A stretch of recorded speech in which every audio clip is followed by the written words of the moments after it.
देवगिरीवरील बैठकीत प्रफुल्ल पटेलांकडून सुनेत्रा पवार यांची राष्ट्रीय अध्यक्षपदी घोषणा। सर्व आमदारांचं सुनेत्रा पवार यांच्या नावाला समर्थन। सूत्रांची माहिती।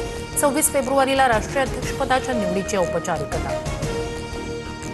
राष्ट्रवादीच्या बैठकीत विलीनीकरणासंदर्भात चर्चा नाही। विलीनीकरणासंदर्भात माध्यमांमध्ये बोलू नका, बैठकीत सूचना। सूत्रांची माहिती। मंत्री नरहरी झिरवाळ यांची उद्या पत्रकार परिषद।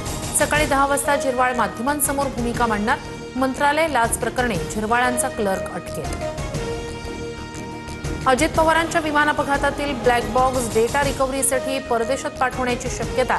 चौकशीबाबत सरकार 1 ते 2 दिवसात महत्त्वाचा निर्णय घेणार। सूत्रांची माहिती। ब्लॅक बॉक्स खराब, अपघात की घात? रोहित पवार पुन्हा आक्रमक।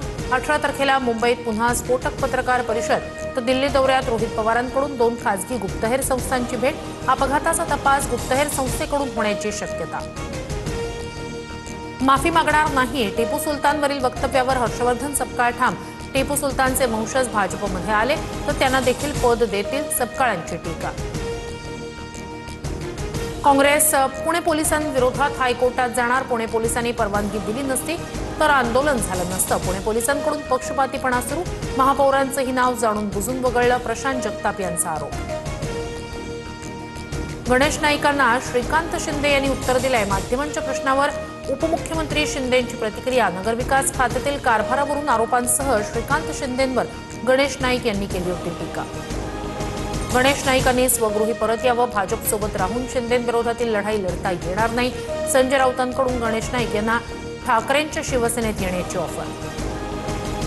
मावळचे आमदार सुनील शेळके यांचं भाजपच्या बाळा भेगडेंवर गंभीर आरोप।